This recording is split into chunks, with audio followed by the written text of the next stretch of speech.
Welcome to the Perfect Ride series, where we take you through some of the most popular bikes on the market, such as the XP 3.0 step-through, and we discuss things like price point, use case, ride feel, basically all the things that you would want to know to make a purchasing decision here. That is what we're going to cover in this video. If you're looking for range tests, if you're looking for some maybe more of a technical review, there's plenty of those out there. But if you're somebody who's looking to purchase your first e-bike and you think that this might be the ticket for you, this is the type of video where we're going to walk through that and just kind of see if we can check off some of those boxes for you. Now, Lectric did send us this bike for free, but they did not pay for this video. All of these opinions are our own, so let's go ahead and see if the XP 3.0 step-through is the right bike for you. The first and arguably most important question when it comes to buying an e-bike is how much is it going to cost you? So with the XP 3.0 step-through, right now it is going for $999.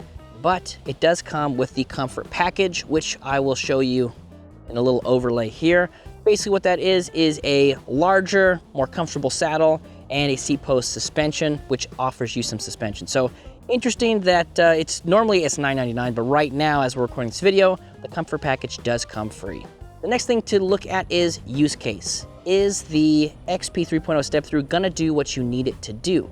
Now, most people who are looking for this are looking for a folding bike. Now, it is a little bit more compact, just when you look at it lengthwise, but it does fold up, and that's usually the benefit to going with something like this. So you can put it in a 55 or 50-gallon tote, and I see a lot of people who do RVs or van life, things like that, where they can store it easily in there, slide it in and out of those compartments where they need to get it in and out of. So that's pretty convenient. There are plenty of videos out there online, people talking about which bucket works better, comparing buckets, but definitely a lot of people are doing that. So that's kind of an interesting thing. If you want something you can fold up, put in a tote, slide it in somewhere, does make it pretty convenient for that. Now, as far as where you would take this bike, it does have a little bit more of an off-road tread to the tire. So definitely something you could take onto some gravel trails, dirt, grass. Obviously handles pretty well. It is a 3-inch tire, so it's a little bit wider than a traditional 2.2, 2.1 inch tire, which comes on, kind of a lot of traditional bikes. Now, you wouldn't want to go do anything crazy with it. We do have a little bit of suspension up here, 50 millimeters of travel up here in the front, which is an improvement over the 2.0. If you guys have been following sort of the Lectric story, the 2.0 had 40 millimeters of travel up in the front, and now we got 50, so a little bit more cushion there. And again, we do have this seat post suspension here on the comfort package. So if you did have to get into some bumps, things like that, it would still be pretty comfortable, but nothing you're going to want to take doing some real heavy duty off-roading. But again, light trails, things like that. We do have some off-road ready tread on the tires as well. So the bike itself with the battery installed is 64.25 pounds, and the battery itself weighs 6.61 pounds. So that makes it 57.64 pounds without the battery. So those are some numbers to look at. If you are looking at the full bike, 64.2 pounds. Without the battery, 57.64 pounds.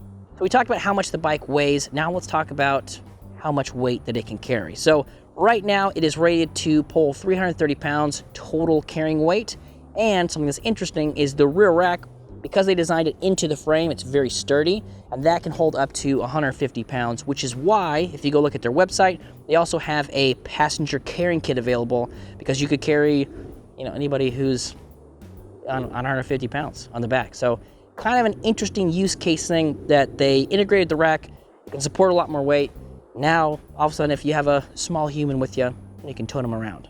The motor that we have here is 500 watts, which is right here in the rear hub, and it peaks at 1,000 watts. Now, when it comes to terminology as far as what bikes are allowed in certain places, that is going to be from the nominal watts. So 500 watt motor, it is firmly in that e-bike territory. There are some places where 750 gets a little bit hairy.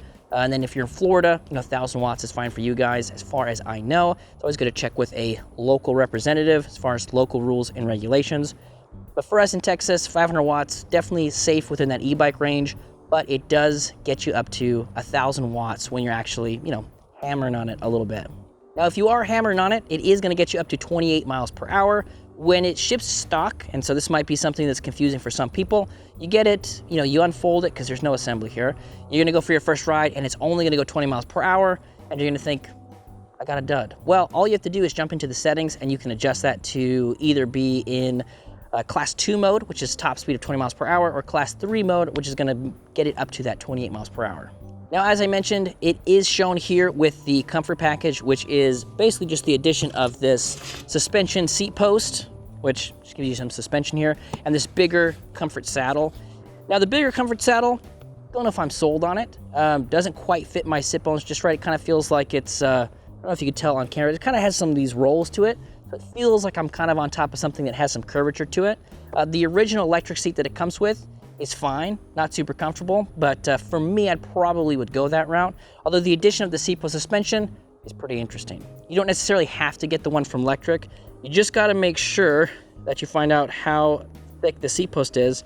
So this one is 31.8 millimeters, and you can put anything you want to in there. So really up to you as far as, you know, upgrading goes. But if you think you might like that larger saddle, the seat post is fine, and it comes free with the bike right now. And again, we're still at that price point of $999. So if you're considering getting this bike and you're thinking to yourself, like, what would you add to it? What I would add to it, it kind of depends on your use case, but there's two main things I would look at. So Lectric has a cargo package, which gives you a large rear basket, a front rack, and then a smaller basket, which screws down into that front rack. I believe that is $149 for that package. You can always check their website for current pricing. The other one would be that passenger kit we sort of mentioned earlier. If you do have, you know, a smaller child, smaller human being, again, under 150 pounds, they do have that package that's going to give you that seat right here. And then it's also got a little bar with a little handhold area that you could put on there. So really depends on your use case. If you want to carry a bunch of stuff, cargo package. If you want to carry your most prized possession, you can put them on the back and take them around places. Now that we talked about some of the use case stuff to see if, you know, this is going to fit into your life the way that you think it will, the next thing to look at is range. How far is it going to take you? Well, the battery we have here is a 48 volt, 10.4 amp hour, 500 watt hour battery. Now, Lectric claims this has 45 miles of range, and while I think that might be a little bit overzealous here, there might be some people that could get that. Most people would probably get anywhere between 25 to 35, just sort of realistically.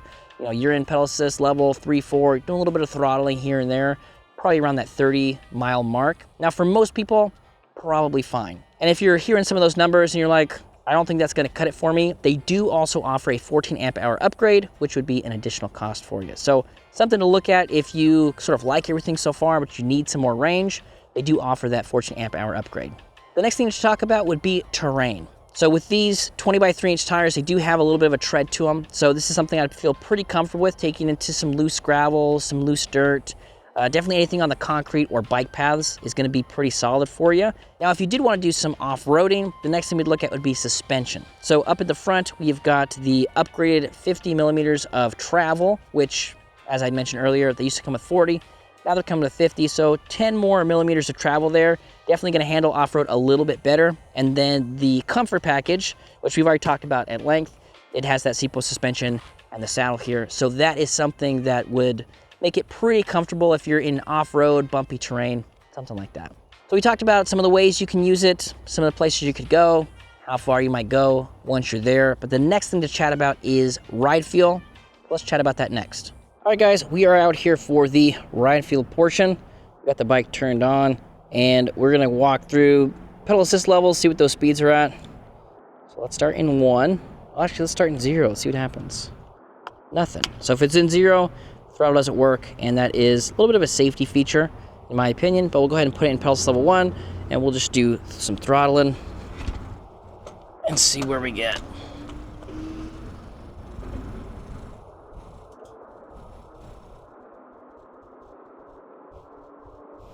About 7, 8 for pedal assist level 1. Go ahead and put it into 2.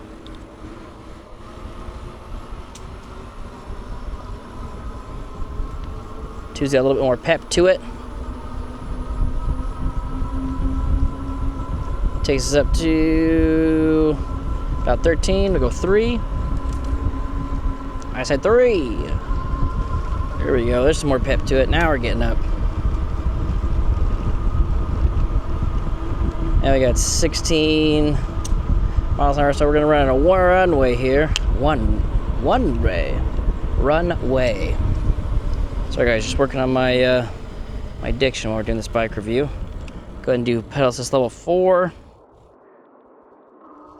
No, lot more torque there in pedal assist level 4 for sure.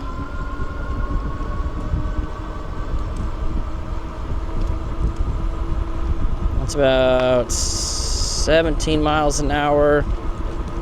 And pedal assist level 5.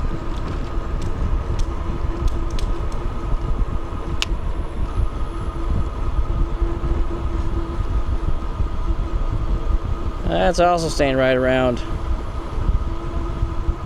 17. It's creeping up there.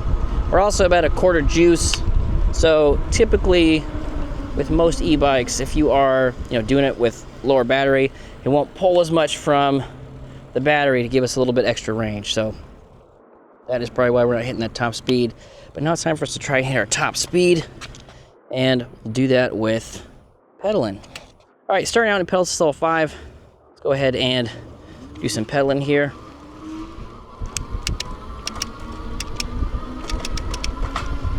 We're in 7. Feeling good as far as ghost pedaling goes at this speeds.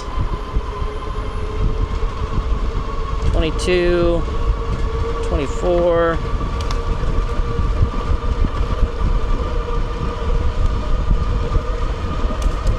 Definitely has a lot more.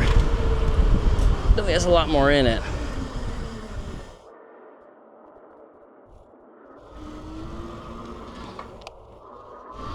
It's actually got quite a bit of torque. Definitely would not dispute the claims of this having 1,000 watts of peak motorage. So the next thing to chat about is ride feel. As we, I guess as far as how the review goes, will mention, Lectric says this is for people from 4'10" to 6'3". In my opinion, probably would shrink that down just a little bit. But like we'd mentioned, we do have some adjustability as far as the handlebars goes. So let's go ahead and look at that. So right now, handlebars are down as far as they go. And the seat is that's probably about halfway. So we can bring that up quite a bit. Again, getting our maximum seat height from it, but then we got about 4 inches here.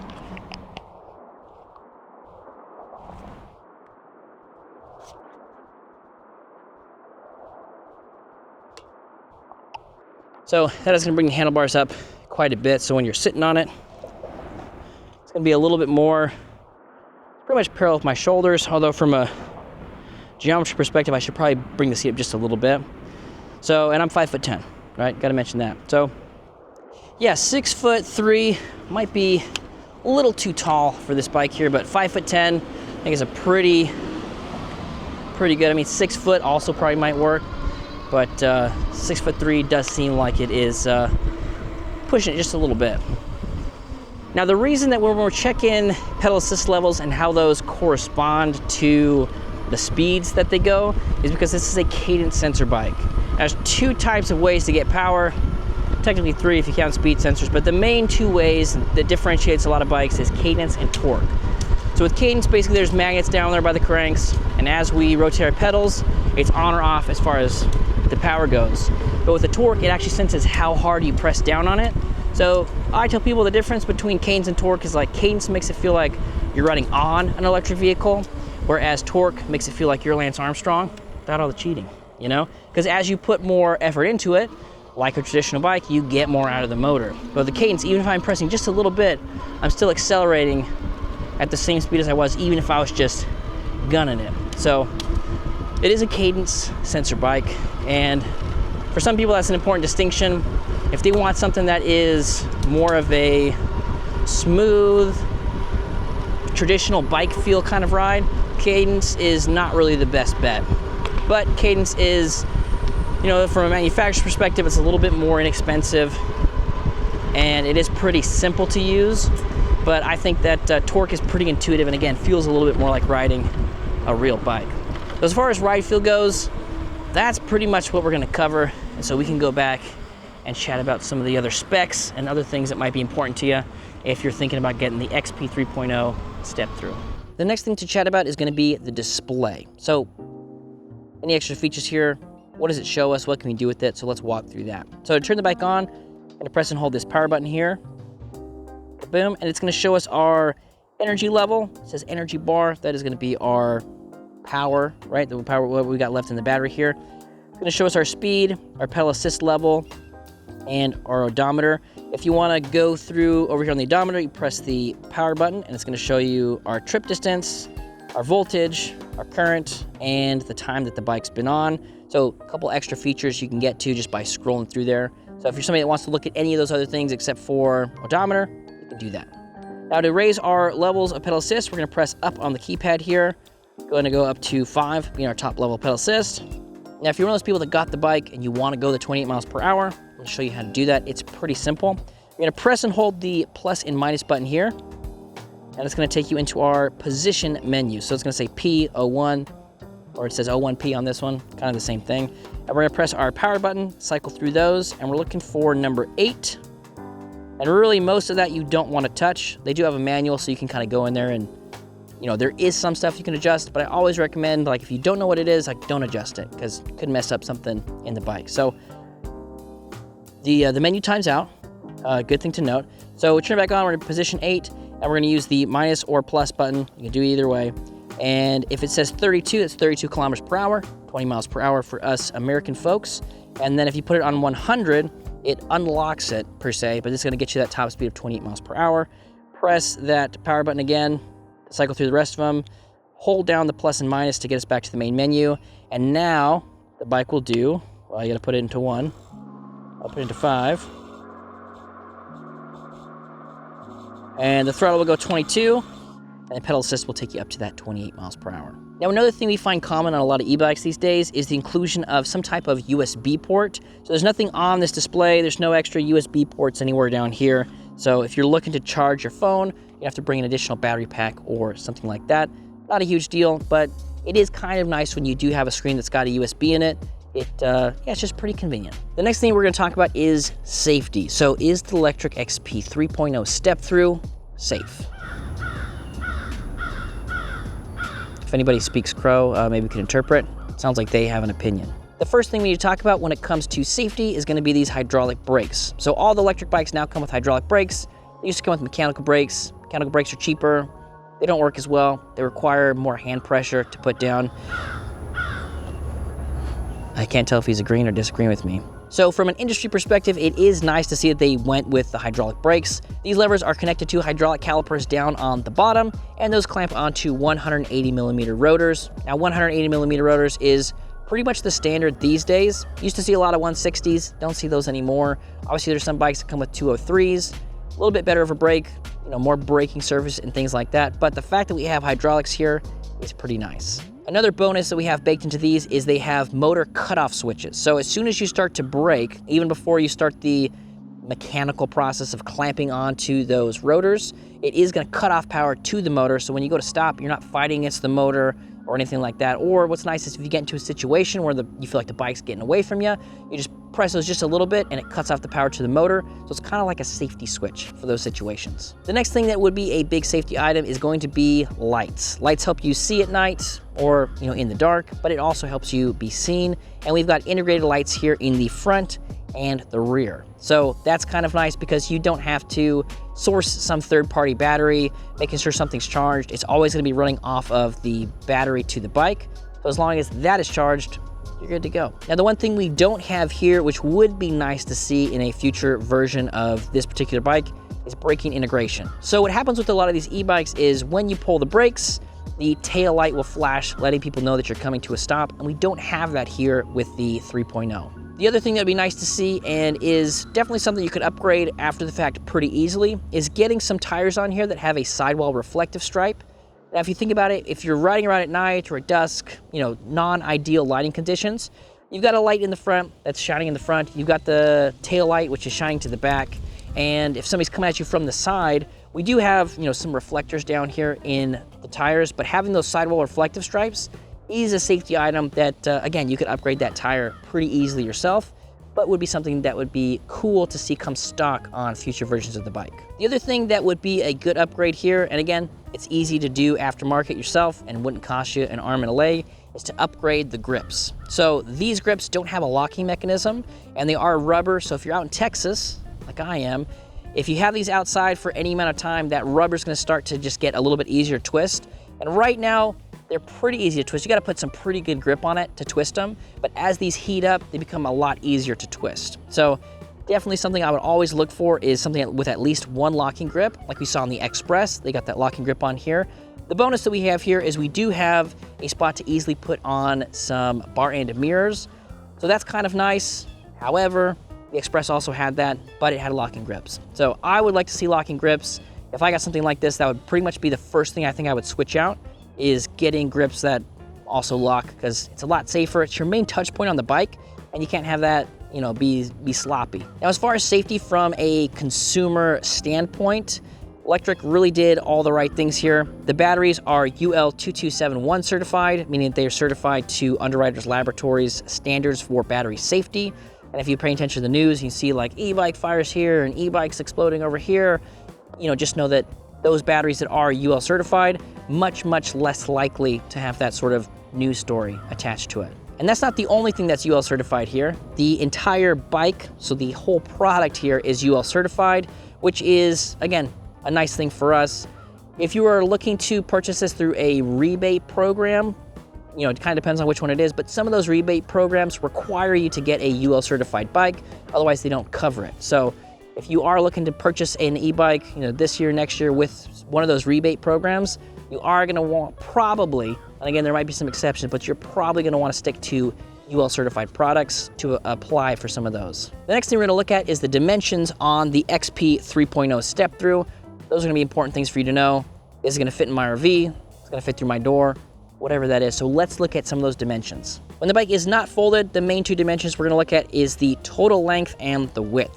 The total length here is 67 inches from the tip of the front tire to the back of the back tire. And the width at the handlebars is 27 inches. Now, probably the more important dimensions for you are those folded dimensions. So if you have this thing folded up, as you see it here, it's gonna be 37 inches long, 18 inches wide, and 28 inches high. And again, this is something that's gonna fit in pretty well to one of those 50, 55 gallon totes to slide it in and out of places if you need. The other dimensions to look at are all about you, and those are gonna be our minimum and maximum seat heights. That way you know if you're gonna fit on it and if you're gonna be comfortable. The minimum seat height here is 30.5 inches from the top of the seat to the floor and 26 inches from the top of the seat to the pedal at its lowest position. The maximum saddle height is 37.5 inches from the top of the saddle to the floor and 33 inches from the top of the saddle to the pedal at the lowest point. Now, the comfort package here with that seat post suspension does add about 2 inches to our measurement to the floor. So if you swap this out for a more traditional seat post, you should be able to knock off another 2 inches, bringing that height from top of the saddle to the floor to around 28 inches. Now, when it comes to rider height recommendations, which albeit are a little bit subjective because everybody's built a little bit differently, Lectric says this is from 4'10" to 6'3". Now, the 4'10"ers, it might feel a little big to them, and the 6'3"ers will probably feel a little bit small to them. If I had to do my own, again, sort of very vague rider height thing, I would say 5 feet to 6 foot is probably what I would recommend. Somebody who's a little bit shorter, you might want to start looking at something different. Now, if you are a little bit shorter, you know there's not a whole lot of options out there. So I know that can be a little bit frustrating. There is things to do, cutting down seat posts, some other sort of modifications. Thinner tires kind of brings the bike down a little bit. So if you got a local bike shop, you can probably work with them to find something that'll fit you. But as somebody who deals with that, people come in, they're a little bit shorter, they don't really fit on a whole lot of things. I understand that it can be frustrating, and so I wish you the best of luck out there. Now, if you have the opposite problem and you're too tall, it's hard to find something, the ride feel here, the ride geometry, not really ideal, I think, for somebody that's over 6 foot. Again, it's my personal opinion. Lectric's range is 4'10" to 6'3". I'll let them have that. But if it were me and somebody's coming in and they're 6 foot tall, I'd say, yeah, you know, this is gonna feel a little bit small, and if they're over 6 foot, we probably would start looking at a different bike. So if you can get in and test ride one, or if you got a buddy that has one, you can go test ride. Obviously, that is the 100% the best way. You sit here, watch reviews all day long. Everybody can tell you 6'3" is awesome, but until you actually get on it and feel it, that's the only way you're really gonna know if it's the right fit for you. So I'll just leave you guys with that. And the last measurement, and it might be really important, especially if you're looking at the step through versus the step over XP 3.0, is gonna be that standover height. So I measured the standover height right before our folding hinge at 18 inches, and right at that hinge is 19 inches. So 18 inches, 19 inches, I think Lectric says 18 and a half. All of those are probably pretty good gauges for realistic standover height. But if you're somebody that's kind of stepping off and kind of right over that hinge, it is gonna be closer to 19 inches than 18 inches. So there you go. So I think at this point we've talked a lot about the meat and potatoes. So let's go ahead and talk about some of the extras, especially if you are comparing this with like 2 or 3 other bikes. Some of those things might make or break it for you. So the first thing to talk about is going to be the full set of fenders we have. So we got fenders up here in the front, we got fenders in the rear. Both of those are metal fenders, pretty good coverage from what I can tell.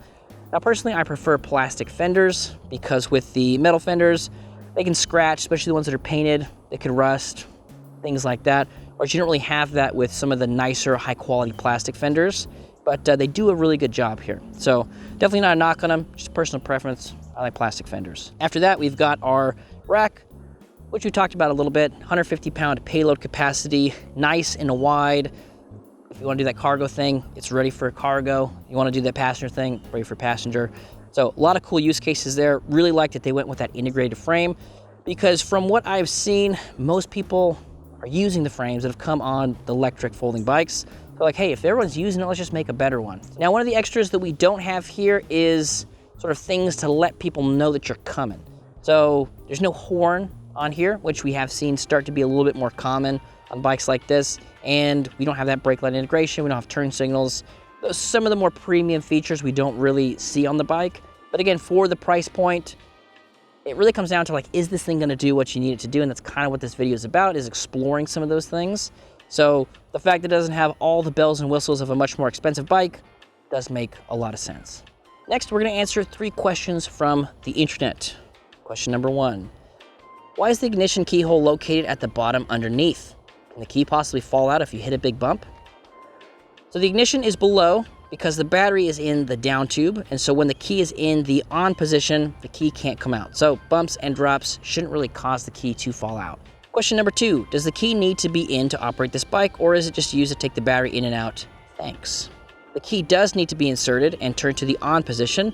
You also use it for removing the battery as well. When it is in the folded position, you fold the bike up, unlock it, pull the key out, and the battery will slide out so you can charge it off the bike, or if you're looking to shave a little bit of weight as you're transporting it. And question number 3, are the front handlebars adjustable in height? They are. There are about 4 inches of adjustability from the highest and lowest points here, and to do that, it's pretty simple. A lot of these answers don't have explanations, but this one's pretty easy. So you just undo this, pull it up. Here is the max setting right here, and then we got about 4 inches of travel down here to our lowest setting for the lowest point. The next thing to talk about is the buying process. So Lectric is primarily a direct-to-consumer company, meaning you got to go to their website to purchase it. They do have some dealers and some test ride facilities and a couple options there, but primarily they're a direct-to-consumer company. So if you are looking at the XPs or any of the electric bikes, they are most likely going to ship to your house. Now, as far as the assembly process goes, because that's usually the question, is somebody's like, can I assemble it? Should I assemble it? Should I have a professional assemble it? I think you should probably always have somebody who's at least pretty knowledgeable at bikes look it over, especially if this is your first one, haven't ridden bikes in a long time. You got a guy who bikes, a friend, something like that, bring him over, get him a drink, whatever, have him check out the bike, preferably check it out before the drink. But the assembly process here on the XPs are pretty much non-existent. All you have to do is open the box, pull the bike out, remove the packaging, and it's really ready to roll. So not a lot of assembly. On a scale of 1 to 10, 10 being the most difficult bike I've ever had to assemble, 1 being the easiest, these are probably some of the biggest ones. If you don't have a friend who drinks or accepts bribes to check out your new products, you can always take it to a local bike shop. Always recommend checking with them first, saying, hey, I'm interested in getting this bike. If I bring it in, can you assemble it for me? Most local bike shops, especially if they deal with e-bikes in some capacity, will probably do it, charge you a small fee. And honestly, if you are in the Houston area, you can come to Power On E-Bikes and we can assemble it for you. Now, the last question that most people ask when they are purchasing a bike, at least here in the store, is, oh yeah, what about warranty? What about after-sales service? With electric bike, you do have to deal with the company, right? So you can't go to your local bike shop. They probably don't do the warranty work on it. Again, there might be some people that do that, but for the most part, you'll have to deal with Lectric directly since they're a direct-to-consumer company. Lectric does have a lot of cool ways that they can take care of you for any issues, aftermarket support, warranty things, stuff like that. And you can do it by sending them an email, right? Which, nobody wants to send an email. You can call them. They have a support line that you can call, which is pretty dope. That is based here in the US. They also have the ability to do like FaceTime, video chat calls with you, which in my opinion, and I've done that with several customers who were like, you know, they were traveling somewhere and they're like, hey, I'm having this problem with the bike. That's really one of the best ways you can do it, probably the most efficient. So if you don't know all the parts of the bike and exactly what they're called, then you just show them like, hey, this thing here is doing something.